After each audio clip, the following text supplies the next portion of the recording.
छलकाए जान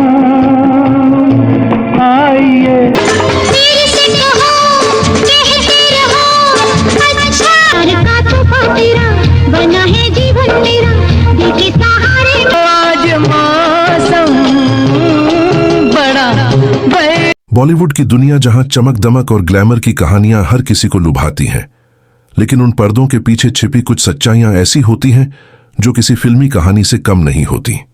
और आज हम आपको सुनाने जा रहे हैं एक ऐसी ही भूली बिसरी कहानी, एक ऐसी मोहब्बत की दास्तान जो पूरी हो सकती थी, लेकिन किस्मत को कुछ और ही मंजूर था। ये कहानी है ड्रीम गर्ल हेमा मालिनी की, लेकिन न इसमें धर्मेंद्र है न जितेंद्र, बल्कि एक ऐसा नाम है जो आपको हैरान कर देगा।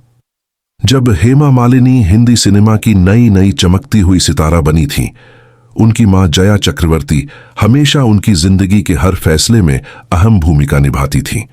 उन्हें अपनी बेटी के लिए एक ऐसा जीवन साथी चाहिए था जो न केवल संस्कारी हो, बल्कि बुद्धिमान, कला प्रेमी और चरित्र में गहराई रखने वाला हो।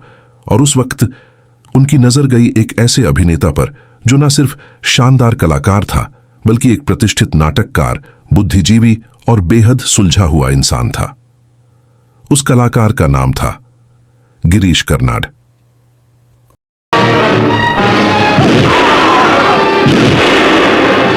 तुम 30 दिन के अंदर अंदर मेरे पास वापस नहीं आई तो मैं तुम्हें छठी का दूध याद दिला। आपको जानकर हैरानी होगी कि हेमा मालिनी की मां इस रिश्ते को लेकर इतनी सीरियस थीं कि उन्होंने एक फिल्म भी डायरेक्ट कर डाली, रंगदीप। जी हां, इस फिल्म में हीरोइन थीं हेमा मालिनी और हीरो कोई और नहीं, गिरीश कर्नाड। लेकिन इस फिल्म का असली मकसद सिर्फ कला नहीं था। इसके पीछे एक मां का सपना था कि शूटिंग के दौरान दोनों करीब आए, एक दूसरे को जाने और शायद वही रिश्ता जन्म ले जिसकी उन्हें चाह थी। मगर कहते हैं ना, मोहब्बत ना प्लानिंग से होती है, न स्क्रिप्ट से और ना ही मां के इरादों से।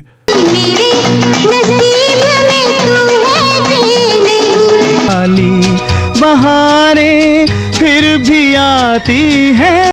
क्योंकि उस वक्त तक हेमा मालिनी के दिल में कोई और दस्तक दे चुका था, धर्मेंद्र कांडे, जो पहले से शादीशुदा थे, गिरीश कर्नाड, जो उस दौर में बुद्धिजीवी वर्ग के आदर्श माने जाते थे, शांत, गंभीर और साहित्य प्रेमी थे।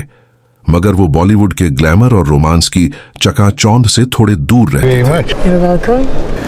1 घंटा बाकी है, जल्दी ब्रेकफास्ट कर लो। मैं सारा का सारा। हेमा मालिनी ने कभी उनके लिए वैसा भाव नहीं जताया जैसा उनकी मां चाहती थी, और इसीलिए यह रिश्ता वहीं थम गया, बिना शुरू हुए ही खत्म हो गया। इस बीच एक और नाटकीय मोड़ आया जब हेमा मालिनी की सगाई जितेंद्र से तय हो गई थी, बारात तक पहुंचने को थी। लेकिन उसी दिन धर्मेंद्र आ पहुंचे और सबके सामने अपने प्यार का इजहार कर दिया। क्या? मैंने तुम्हें पहचानने में देर की, तुम ही रहो। काली घटा छाएगी। और हेमा ने वो कदम उठाया जो किसी फिल्मी हीरोइन से कम नहीं था। उन्होंने जितेंद्र को छोड़कर सबको चौंकाते हुए धर्मेंद्र को चुन लिया। उधर गिरीश कर्नाड ने इस अधूरी कहानी को कभी जाहिर नहीं किया। उन्होंने 1981 में सरस्वती गणपतियान से शादी की और अपने थिएटर और सिनेमा के सफर में एक शानदार इतिहास लिखा। उत्सव, निशांत, मंथन, इकबाल, डोर, एक था टाइगर और मालगुड़ी डेज जैसे प्रोजेक्ट्स में उन्होंने जो काम किया वो अमर है।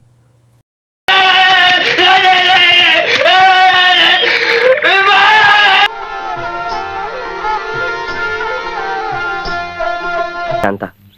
हाँ? मैंने तो उनका नाम भी अभी सुना जब माताजी आपसे लड़ रही। तुम्हारी तरह इडियट नहीं है जो उन पासपोर्ट्स को इस्तेमाल करेगा। 19 मई 1938 को जन्मे गिरीश कर्नाड ने 2019 में इस दुनिया को अलविदा कह दिया। लेकिन वो प्रेम कहानी जो शुरू होते होते रह गई, आज भी फिल्मी इतिहास की सबसे अनकही और भावुक दास्तानों में से एक है। ये राजम है कौन? इतना बड़ा आदमी? घिर आए हैं। धर्मेंद्र और हेमा मालिनी आज भी बॉलीवुड के सबसे प्यारे जोड़ियों में गिने जाते हैं। लेकिन कहीं एक कोने में एक मां के अरमान और एक साहित्यकार का अधूरा सपना आज भी गूंजता है। अगर आपको ये अनसुनी कहानी पसंद आई हो तो वीडियो को लाइक करें, शेयर करें और हमारे चैनल को सब्सक्राइब जरूर करें। ऐसी ही और चौंकाने वाली बॉलीवुड कहानियां हम लाते रहेंगे। अगली कहानी में फिर मिलेंगे। बसंती, इन कुत्तों के सामने मत नाचना। सांभा कोई हसीना जब रूठ जाती है तो